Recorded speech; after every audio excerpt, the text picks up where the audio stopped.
எனக்கு அன்பானவர்களே, தேவனை அறிந்தவர், தேவனோடு வாழ்ந்தவர், தேவனோடு முகமாய் தரிசித்தவர், அற்புதங்களை கண்டவர். அவர் சொல்லுகிற வார்த்தை கவனியுங்கள். உங்கள் தெய்வங்கள் இவைகளே. மனிதரை பிரியப்படுத்த, மனிதர்களை முக்கியப்படுத்த, மனிதர்களை வாழ்க்கையில அவர்களை மேன்மைப்படுத்த, திரும்ப சொல்லுகிறேன், அவர்கள் சொன்ன வார்த்தை எங்களுக்கு தெய்வங்களை உண்டு பண்ண வேண்டும்.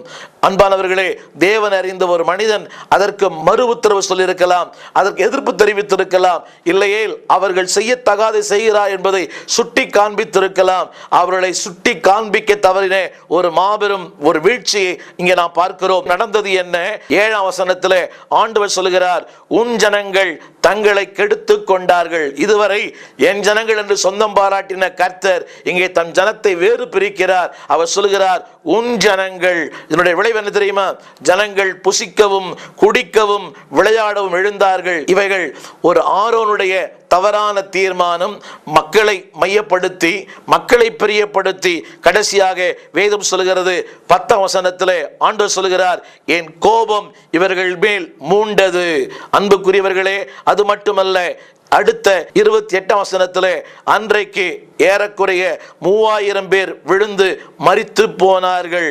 அது மட்டுமல்ல, 35ஆம் வசனம் சொல்கிறது, இதன் நிமித்தம் கர்த்தர் அவர்களை உபாதித்தார்.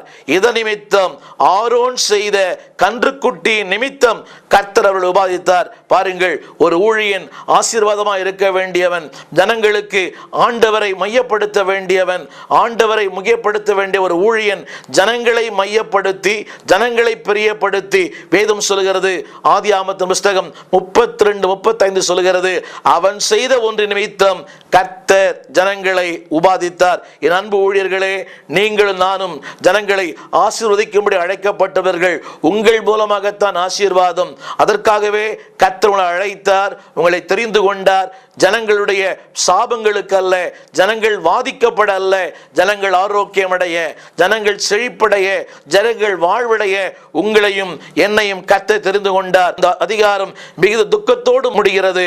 ஆரோன் செய்த அந்த கன்றுக்குட்டி நிமித்தம் கர்த்தர் ஜனங்களை வாதித்தார். எனக்கு அன்பான சகோதரனே, என் அன்பான சகோதரியே, நீ தவறு செய்யும் போது நீ மாத்திரம் தண்டிக்கப்படுவதில்லை.